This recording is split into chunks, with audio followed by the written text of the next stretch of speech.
El viento soplaba entre las tiendas del campamento de Silo, trayendo consigo el aroma seco de la tierra y el incienso que ardía a lo lejos en el santuario.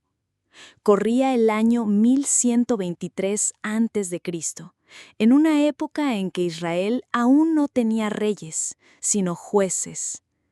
El pueblo vagaba entre guerras, alianzas y la esperanza de estabilidad. Fue en este ambiente sagrado y caótico donde nació Tirsa, hija de una mujer egipcia esclavizada y de un comerciante israelita. Su madre, convertida a la fe de los hebreos, trabajaba en los alrededores del tabernáculo, cuidando los mantos de los sacerdotes y limpiando los utensilios rituales. Tirsa creció entre sombras y silencios. Su belleza era discreta, casi escondida. Tenía la piel morena con latices de ámbar, ojos oscuros como el aceite de la unción y cabello negro trenzado con tiras de lino. Sus ropas eran simples, túnicas sin bordados, cinturones de cáñamo, velos descoloridos por el sol. Y aún así había en ella un aura que no se podía explicar, algo entre dulzura y fuerza serena. Desde los 12 años, Tirsa ayudaba a su madre en el servicio del tabernáculo, en la ciudad de Silo, el lugar más sagrado de Israel en aquel tiempo, donde descansaba el Arca de la Alianza. Aunque no podía entrar en las áreas internas del santuario, se movía por los patios, los costados de las tiendas, limpiando vasijas de bronce, doblando telas rituales, llevando agua purificadora. Y fue allí, entre columnas de piedra y voces sacerdotales, donde lo vio por primera vez. Eleazar era alto, de hombros anchos, con el cabello largo atado con tiras de cuero. Su mirada era firme, propia de un hombre criado entre espadas y pergaminos. Era hijo de Kenaz, uno de los guerreros más respetados de la línea de Caleb. Provenía de una casa noble, aunque no era sacerdote. Vestía túnicas con bordados en azul y púrpura, sandalias reforzadas, brazaletes de bronce en las muñecas y un anillo con el símbolo de su tribu, Judá. Llegó a Silo como enviado para escoltar las ofrendas durante la fiesta de las trompetas. Era deber de su linaje proteger los caminos hacia el tabernáculo. Pero Eleazar no estaba interesado solo en las ceremonias. Cuando sus ojos se encontraron con los de Tirsa, algo cambió. Ella apartó la mirada, claro. Una sierva no podía mirar directamente a un hombre de esa posición. Pero Eleazar no era como los demás. Esa misma noche, bajo la débil luz de la luna que bañaba los patios exteriores, se acercó a ella. «¿Cuál es tu nombre, hija de Silo?» Ella dudó. Miró alrededor. No había nadie. «Tirsa, señor. Tirsa. Nombre de belleza y paz». Su voz era grave pero suave. No la trataba como inferior. Había en él una ternura desconcertante. Un amor nace donde no debía. En los días siguientes, los encuentros se repitieron. Siempre breves, siempre ocultos. Cruzaban pocas palabras, pero las miradas decían mucho. Él comenzó a dejarle pequeños regalos en el lugar donde ella colocaba los lienzos. Un higo seco, una piedra lisa con su nombre inscrito, una tira de lino perfumada.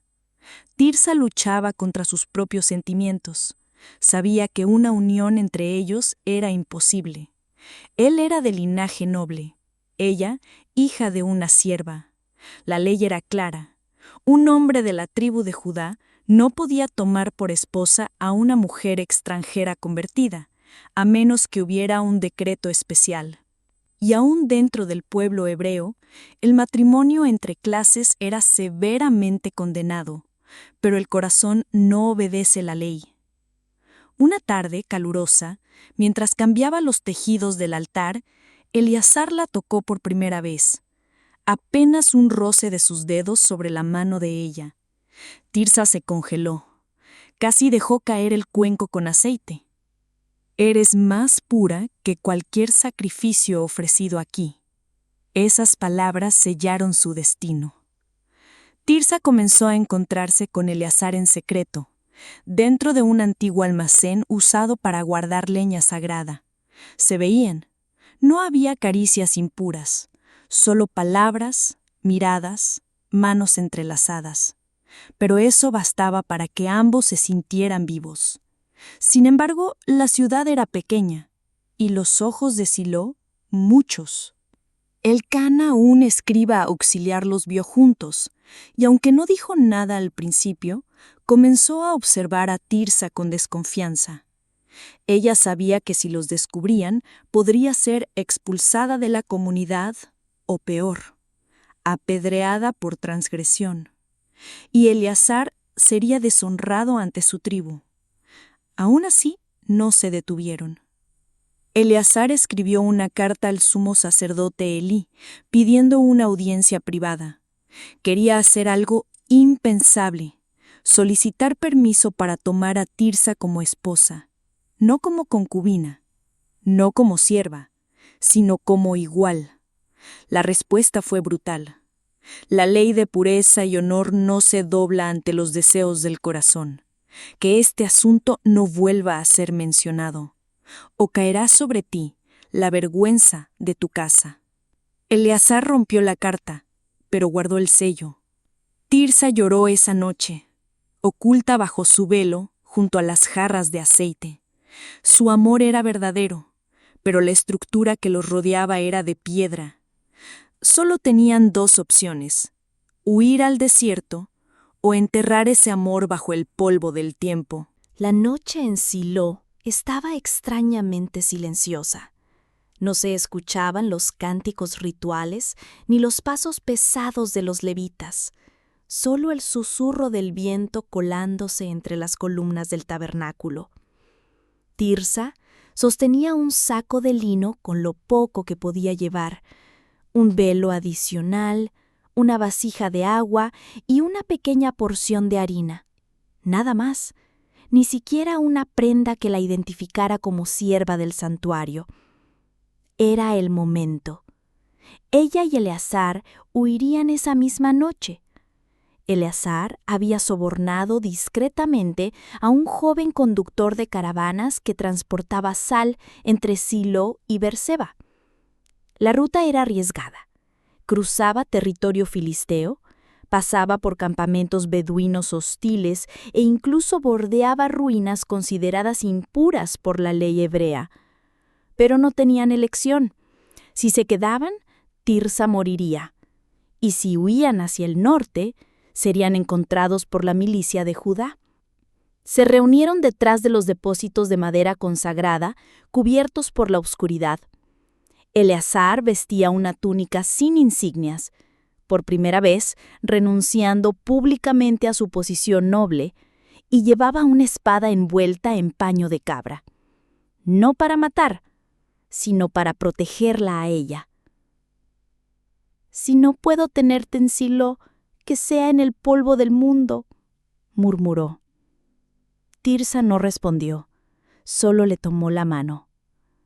Antes de dejar la ciudad, se detuvieron en la colina del incensario, un pequeño altar donde los levitas quemaban incienso antes de la batalla o en señal de luto.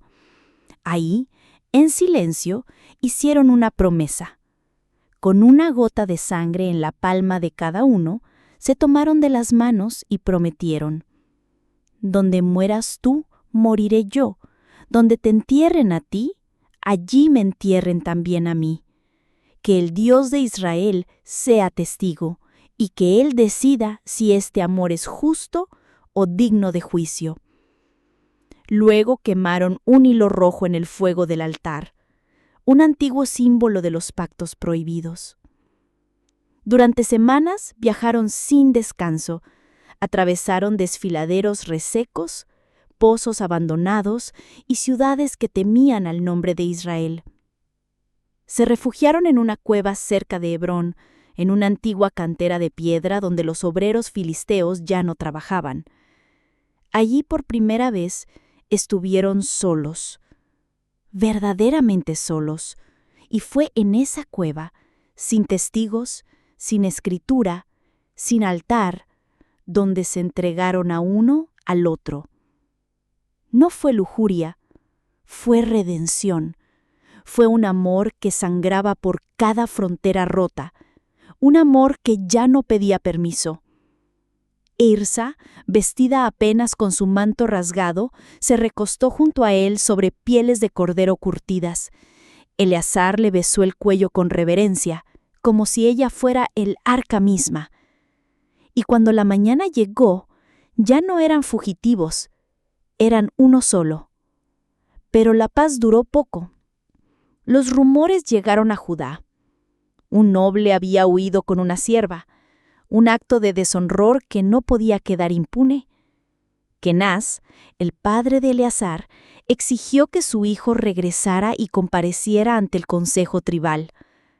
No por desobediencia, sino por mezclar su sangre con la de una extranjera. Aunque Tirsa era convertida, su origen seguía siendo egipcio.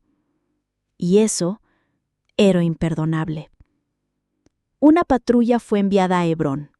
Una tarde, mientras Tirsa recogía agua de un arroyo cercano, escuchó gritos. Corrió. Encontró a Eleazar frente a la cueva, espada en mano, enfrentando a 2 hombres armados. No daré un paso hacia atrás. Ella es mi esposa ante Dios, aunque ustedes no lo reconozcan. Los soldados no escucharon. La lucha fue breve y brutal. Uno de ellos cayó, pero Eleazar fue herido gravemente. Una lanza atravesó su costado izquierdo. Aún así, se logró sostener en pie. Gritó con toda su fuerza: «Dile a mi padre que no me arrodillé ante su miedo».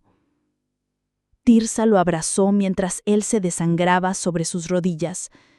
Y antes de perder el aliento, Eleazar dijo: «Si alguna vez vuelves a Silo, no olvides que te amé más que a la ley misma».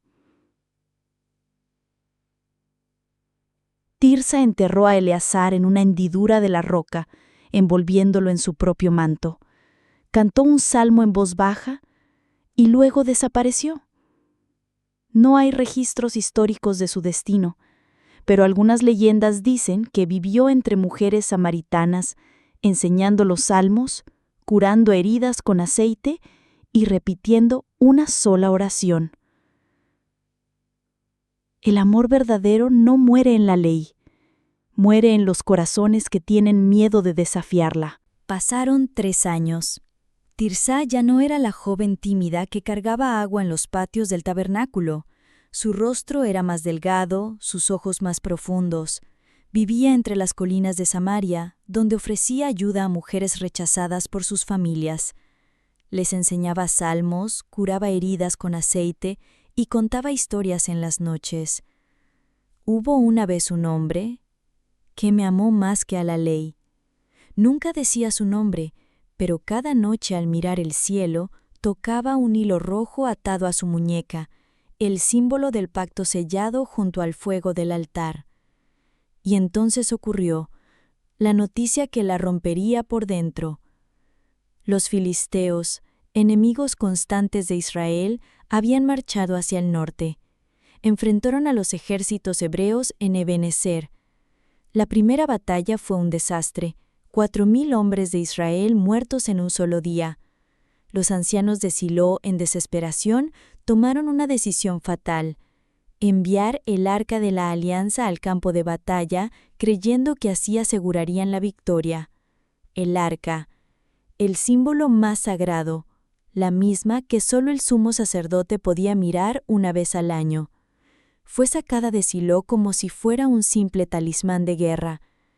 Y fue entonces que Tirsa entendió: la ciudad estaba en ruinas espirituales y tenía que volver. Regresó bajo la oscuridad de la noche. Vestía una túnica larga de lana cruda, con el rostro cubierto por un velo gris. Ya no era reconocible. Se hacía llamar Miriam para evitar ser perseguida por el pasado. Silo había cambiado. El resplandor del tabernáculo ya no era el mismo. Los patios estaban vacíos, las telas rituales desgastadas. Los hijos de Eli, Ofni y Finees, eran conocidos por su corrupción.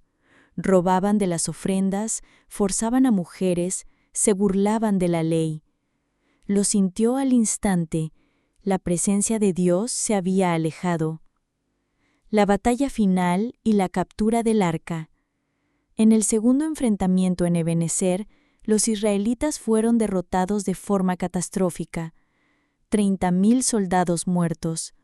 Y peor aún, el arca fue capturada por los filisteos. Fue un terremoto espiritual. El símbolo de la alianza divina con Israel en manos enemigas. Y en ese mismo día, murieron Ofni y Finees. Cuando un mensajero trajo la noticia a Elí, ya anciano y ciego, el sumo sacerdote cayó hacia atrás, se golpeó la cabeza y murió también. Silo cayó en luto absoluto. La voz de la mujer sin nombre. En medio de la tragedia, Tirsá habló, en secreto, en voz baja, entre mujeres y ancianos que se habían refugiado en una bodega del templo, dijo: La arca se fue, no porque Dios nos haya abandonado, sino porque nosotros la vaciamos de su significado. Nadie la contradijo. Nadie supo que esa mujer, cubierta por polvo y luto, había amado a uno de los últimos hombres justos de Silo.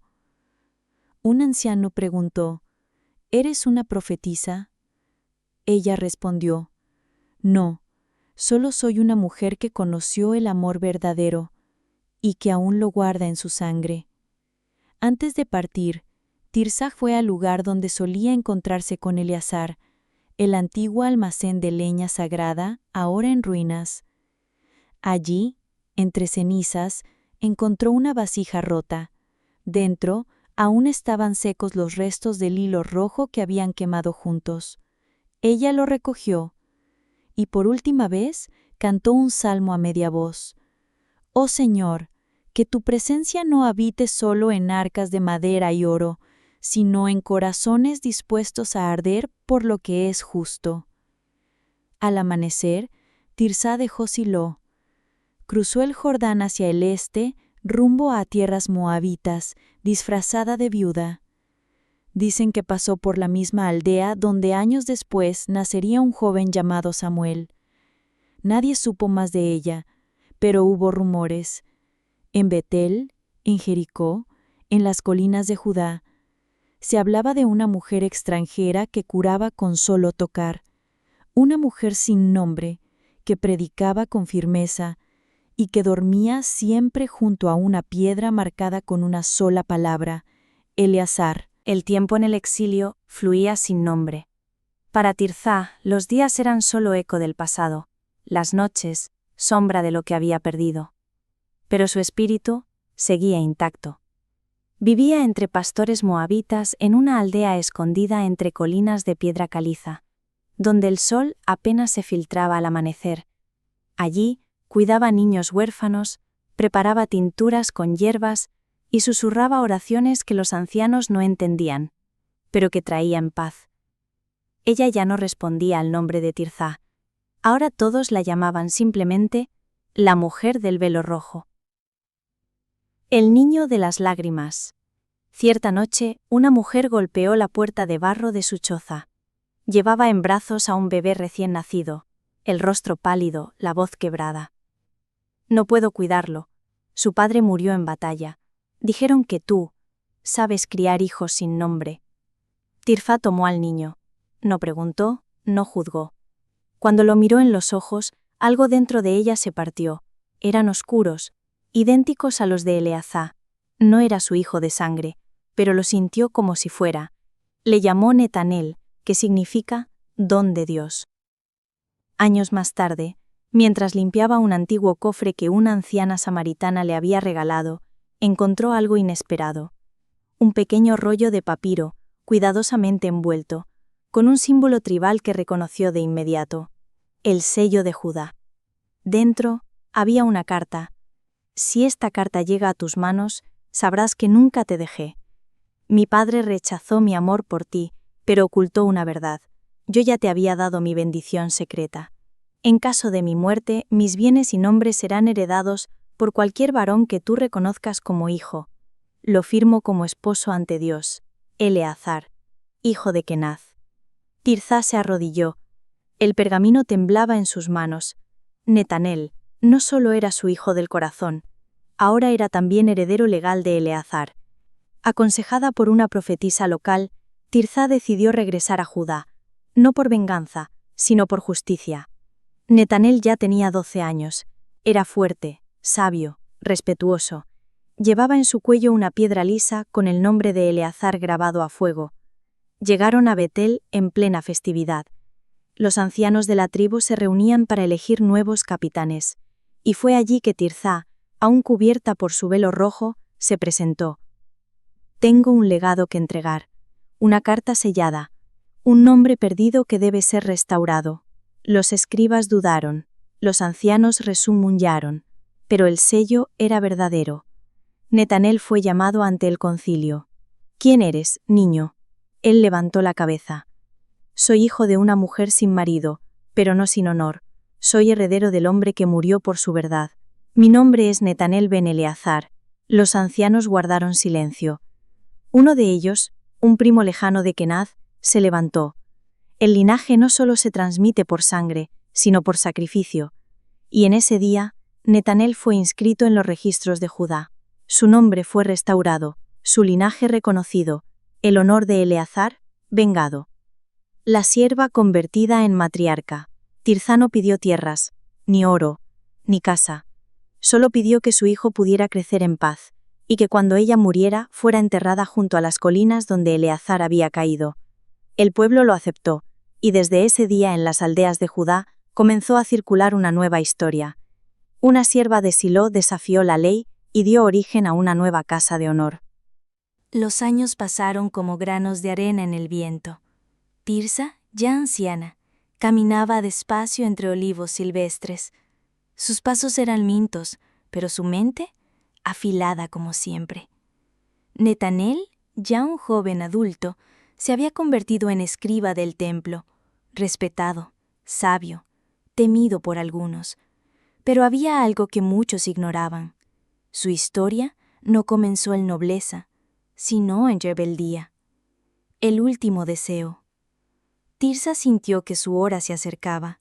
Una mañana llamó a Netanel y le entregó 2 cosas: el hilo rojo que ella y Eleazar habían quemado en la colina del incienso, una tablilla de barro con un salmo que ella misma había escrito.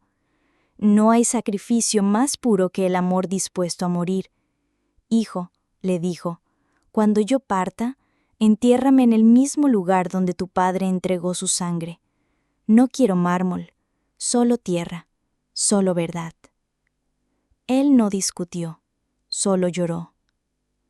La historia escondida en los rollos.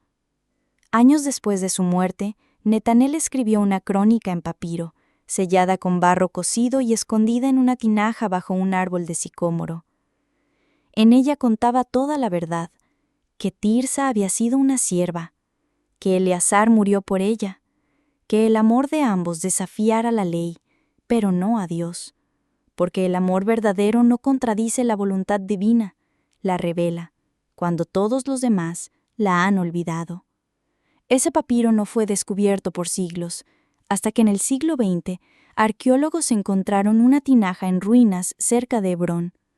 Dentro había fragmentos que aún conservaban el nombre de Netanel ben Eleazar y el símbolo de un hilo rojo. El legado del amor prohibido.